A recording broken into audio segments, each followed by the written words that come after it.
보이스피싱 사기범이 있고 피해자가 있는데요.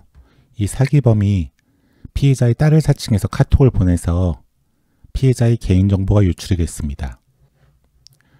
이 사기범은 무슨 캐피탈에 이 유출된 개인정보를 이용해서 비대면으로 대출 신청을 했습니다.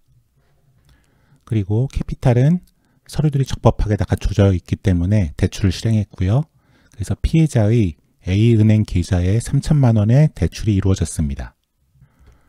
그리고 나서 이 보이스피싱 사기범은 공범의 B은행 계좌로 소액씩 600만원, 600만원, 600만원 합계 1,800만원을 계좌 이체를 했습니다.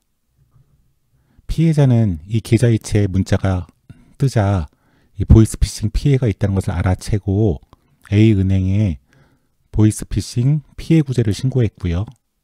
A은행은 확인 절차를 거쳐갖고 일단 A은행 계좌에서 더 이상 출금이 이루어지지 않도록 출금 금지 등록을 했고요. 그래서 3천만 원에서 1,800만 원 이상으로 출금은 이루어지지 않았습니다. 그리고 이 피해자는 또 A은행에게 이체된 것이 있는지 문의를 하고 타행이 이체된 것이 있으면 지급 정지를 해달라고 요청을 했습니다. 이런 식의 어떤 절차를 진행하는 동안에 이 보이스피싱 사기범은 공범과 같이 이 1,800만 원, 600만 원, 600만 원, 600만 원 입금된 것 중에서 1,500만 원의 현금을 인출했습니다. 현금 인출기를 통해서 인출을 했습니다. 그리고 A은행은 B은행에 지급정지 요청을 했고요. 이체된 돈을 이제 지급하지 말라고. 그리고 나서 이제 B은행은 이 통지를 받고 나서 600만 원, 600만 원, 600만 원 이체된 것 중에 이체가 이미 이루어진 1,500만 원은 조치를 취하지 못하였고 나머지 300만 원에 대해서 지급정지 조치를 했습니다. 결국 어쨌든 간에 이 개인정보 유출로 인해서 피해자는 1,500만 원의 현금이 인출되는 피해를 입었는데요. 이때 피해자가 A은행을 상대로 손해배상 청구를 할 수 있을지, A은행은 피해자한테 1,500만 원 현금 인출된 것에 대해서 피해를 배상해야 되는지가 문제가 될 수 있습니다.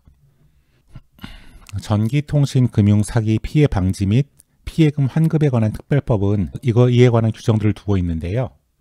먼저 3조 1항에서는 피해자의 피해 구제 신청에 대해서 규정하고 있고요.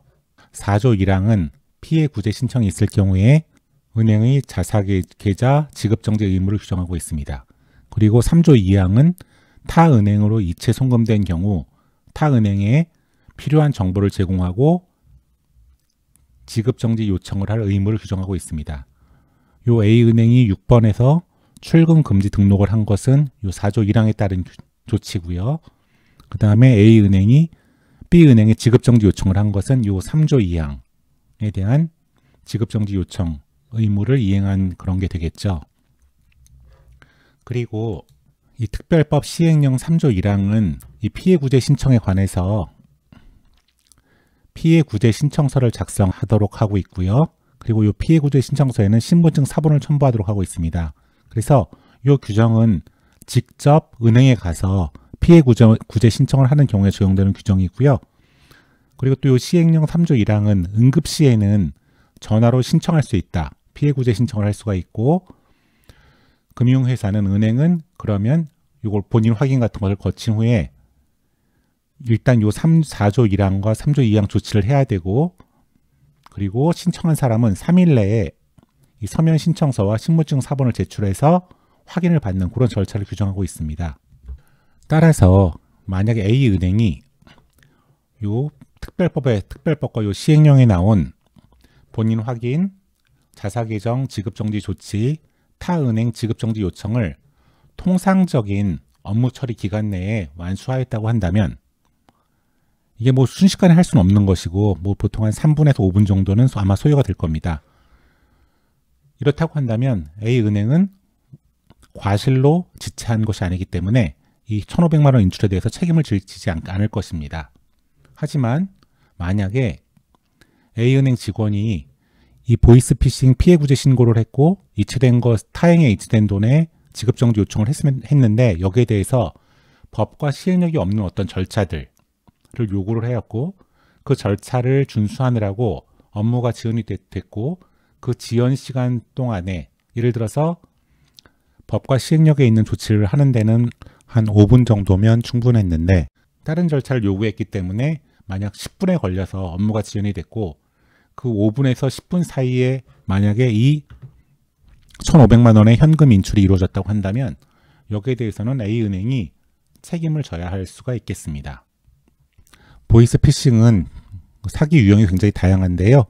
전형적으로 이루어지는 이런 어떤 사기 방법과 이런 사기 방법이 있었을 경우에 피해 구제 신청 그리고 A은행이 책임을 지는 경우 지지 않는 경우에 관하여 살펴보았습니다.